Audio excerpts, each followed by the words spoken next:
उन्हाळ्यात अंगात जळजळ होतीये, पोटात उष्णता वाढलीये, तर आज मी तुम्हाला सांगणार आहे कोकणातलं एकदम थंडगार, पोटासाठी फायदेशीर आणि अगदी 5 मिनिटात तयार होणारं तिवळ. आंबट, गोड, तिखट असं मस्त कॉम्बिनेशन असणारं तिवळ कसं बनवायचं हे बघूयात.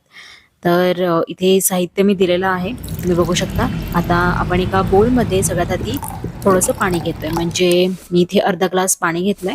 त्यामध्ये एक हिरवी मिरची अशी स्लिट करून टाकतेय. अख्खी मिरची टाकण्याच्या ऐवजी बारीक चिरून सुद्धा घालू शकता. मिरचीमुळे या ड्रिंकला हलकासा तिखटपणा येतो. आता जर तुमच्याकडे कोकम पाकळ्या असतील तर त्या तुम्ही 10 मिनिटं कोमट पाण्यामध्ये भिजवून त्याचा अर्क इथे घालू शकता. मी पाववाटी कोकम आगळ घेतलेला आहे. आगळ घातल्यानंतर पाण्याला मस्त असा डार्क लाल रंग आलेला आहे. आता कोकमचे बरेच फायदे आहेत, जसे की शरीराला थंडावा देते, ऍसिडिटी कमी करते आणि पचन सुधारते. कोकम आगळ हे साखर विरहित असल्यामुळे इथे मी 4 चमचे साखर घालते. तुम्ही साखरेऐवजी गूळ घातला तर ते अगदी हेल्दी होणार आहे. गूळ वापरल्यामुळे याची चव अजून छान लागते. आता यामध्ये मी घालतीये पाव चमचा जिरे पूड.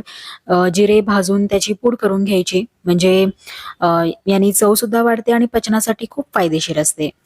यामध्ये मी काळं मीठ, साधं मीठ आणि पाव चमचा हिंग घातलाय. साखर विरघळेपर्यंत ढवळून घेऊयात आणि या सगळ्या साहित्यांचा अर्क या पाण्यामध्ये उतरला गेला पाहिजे. हिरवी मिरची दाबून घेऊ शकता, म्हणजे त्याचा सुद्धा जो तिखटपणा आहे तो या पाण्यामध्ये उतरेल. साखर पूर्ण विरघळली की हे पाणी आपण गाळून घेऊयात.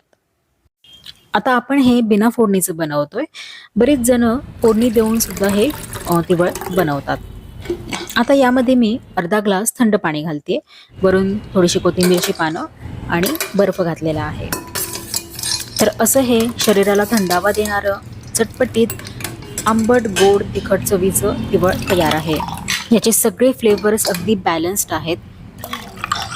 हे कोकमापासून बनवलेलं पारंपरिक कोकणी थंडगार पेय आहे, ज्याच्यामुळे आपल्या शरीराला थंडावा मिळतो, ऍसिडिटी कमी होते, पचन सुधारते, डिहायड्रेशन पासून बचाव करते. तुमच्याकडे जर आगळ असेल तर अगदी 5 मिनिटांमध्ये हे पेय तयार होतं.